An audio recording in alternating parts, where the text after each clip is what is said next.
All right, so what are we going to be doing with these soft shell So crabs? why don't we make a little tempura batter? We use in the restaurant cake flour, rice flour, and all-purpose flour. We do a blend. So I made a blend here. Salt, pepper, and parsley in there. Water. I like this. It's a little lighter and it shows off the texture of the crab more. So you can. This is some harissa and smoked paprika. So to make a paste, I put water in it. It's fat soluble, so you put the water in there so you don't dilute it. Great. And then we'll fold some of this. So I just put a tiny bit of water to make a paste.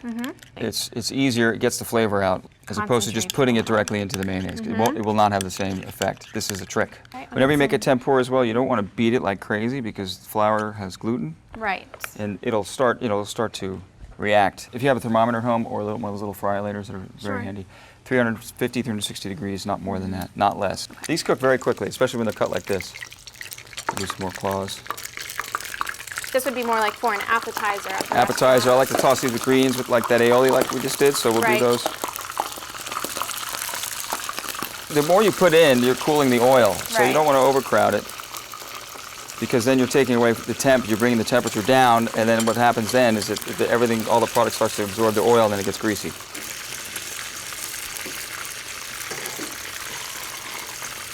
Fix the plate up while these are frying. Great. And then those paper towels will drain them on, so let's do this. So you can get fancy with this. So just give them a little toss here, a little salt. This is so quick and easy. I love how fast this was. It is. So if you want to impress your guests, do it two ways. I mean, you can toss them with the greens if you like. You can use any type of greens here. Here we have some microgreens, it looks like. Some micro basil.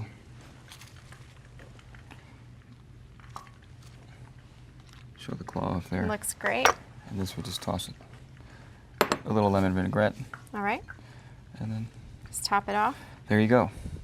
Great. A little soft shell, crispy soft shell crab salad.